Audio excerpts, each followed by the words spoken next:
पृथ्वी पर लाखों की संख्या में जीवों की प्रजातियां हैं, जैसे शेर, जिराफ, हिरन, भालू, मेंढक, लोमड़ी, भेड़, मनुष्य आदि। इनमें से कुछ जीवों से हम सभी परिचित हैं, जैसे कुत्ता, बिल्ली, खरगोश, तोता, सूअर, कछुआ आदि।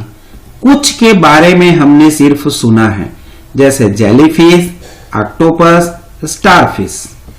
कुछ ऐसे भी जीव हैं जो विलुप्त हो गए हैं। उनके अवशेष या जीवाश्म से ही उनके होने की पुष्टि होती है। इन्हीं में से एक है डायनासोर। डायनासोर का नाम आप सभी ने सुना होगा। पूरे विश्व में ही नहीं, हमारे देश में भी जबलपुर के पास लमेटा घाट, नर्मदा घाटी के कई स्थान इनका प्राकृतिक आवास रहा है। हमें पृथ्वी पर अलग अलग जगह इनके अवशेष मिल रहे हैं, तो पता चलता है कि यह विविध प्रकार के थे। पृथ्वी पर लगभग 2000 लाख से 600 लाख वर्ष पूर्व इन्हीं जानवरों का राज था। छोटा डायनासोर 50 सेंटीमीटर का, तो बड़ा डायनासोर 40 मीटर के थे, हमारे स्कूल से भी बड़े। कुछ मांसाहारी डायनासोर, तो कुछ शाकाहारी, कुछ 2 पैरों वाले, कुछ 4 पैरों वाले डायनासोर थे। यही नहीं, उड़ने वाले डायनासोर भी थे।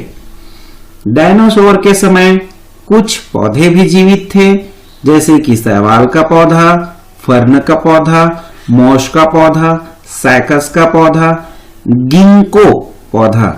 यह वही पौधा है जो हिरोशिमा में एटम बम से सब कुछ ध्वंस होने के बाद सबसे पहले पनपने वाला सजीव था। इतना ही नहीं, डायनासोर के समय कुछ और भी जीव थे, जैसे स्तनधारी चूहा, तिलचट्टा आदि। आज पक्षियों को तो डायनासोर का छोटा रूप ही माना जा सकता है। डायनासोर का युग खत्म हुआ तो विशालकाय हाथी और अन्य जीवों की संख्या, जैसे मनुष्य आदि की संख्या बढ़ने लगी। वर्तमान युग में डायनासोर के समय के बहुत से जीव आज भी हैं, परंतु डायनासोर नहीं है। और कुछ ऐसे भी जीव हैं जो डायनासोर के समय नहीं थे, मगर आज हैं।